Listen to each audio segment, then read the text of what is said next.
Bakit mas marami nagsasabi na mas maganda yung kabataan noon? Hindi pa naman putok na putok yung internet noon. Hindi pa putok na putok yung Facebook, wala pang TikTok, wala masyadong entertainment sa social media. Pero bakit mas maraming nagkiklaim na mas masaya yung generation noon? Kasi kahit ako, aminado ako na mas naging masaya ako nung kabataan ko noon kung ikukumpara ngayon na puro social media na lang. Kung ikukumpara ngayon na puro internet na lang. Alam ko maraming sasangkayon sa akin dito, lalo na yung mga batang 90s. O yung mas matanda pa doon. Kasi noon, instead na sa GC kami nag-uusap-usap, meron kaming eksaktong oras at eksaktong tambayan na doon kami pupunta pagdating ng hapon. Magkikwentuhan kami ng mga walang kakwenta-kwentang bagay. Kahit wala kaming pera, nakatambay lang kami. Nag-uusap kami sa mga bagay-bagay. Physical kami magkakasama, biruan, asaran. Minsan pa nga pagka merong ibang grupo doon, minsan nagkakaroon pa ng suntukan. Naalala ko noon sa lugar namin, bawat street, bawat kalsada, iba-iba yung grupong magkakasama. Hindi pa uso yung Mobile Legends noon. Ang uso pa noon yung mga Metal Slug pa. Kami yung generation na nasalubong namin yung era ng pagpasok ng computer shop. Magtatabi ng pa-5 piso sa baon para makabuo ng 10 o 15 pesos para makapaglaro sa computer shop pagdating ng hapon. Grabe trash to ka nun. Sobrang ingay sa computer shop. Dalawa lang yung sikat na nilalaro nun.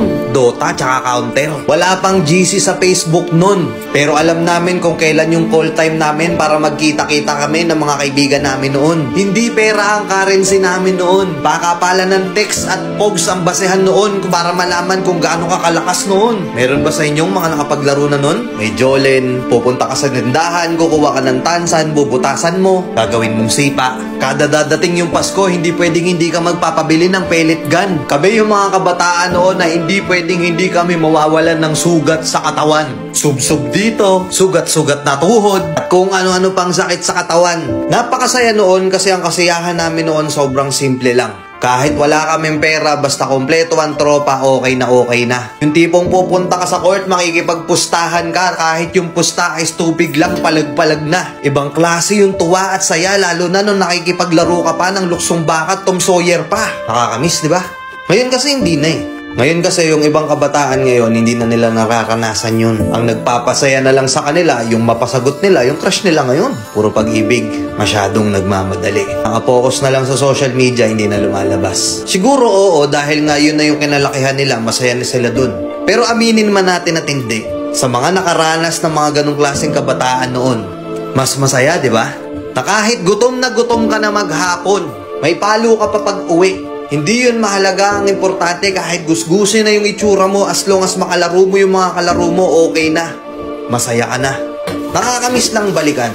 Tapos ngayon yung buhay natin, hindi na ganun kasaya. Hindi na ganun kasimple. Kaya minsan naiisip natin, sana bata na lang tayo ulit. Oo, wala nga tayong pera nun, pero masaya tayo. Hindi ganun kalaki at hindi ganun kabigat yung problema noon. Habang tumatanda tayo, nawawala na yung saya natin nung bata tayo.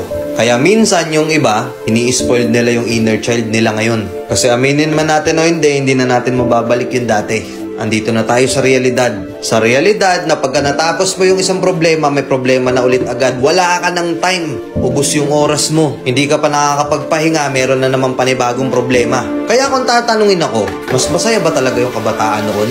Mas masaya ba talaga yung generation noon? Para sa akin, oo. Sa nakikita ko ngayon na yung mga bata nakapokus na lang sa cellphone, tablet, sa computer, na yung iba halos hindi na mabitawan yung mga gamit na yun. Siguro isang reason din kung bakit ang kakapal na ng mukha natin ngayon. Kasi noon, nung bata pa tayo, kahit hindi natin kakilala, nakikipaglaro tayo.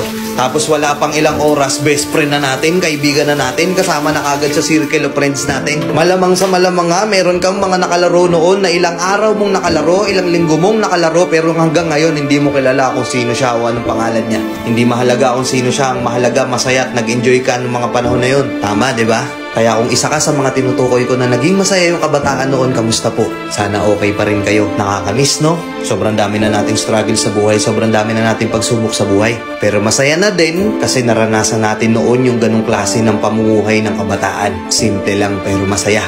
Di ba? Let's go.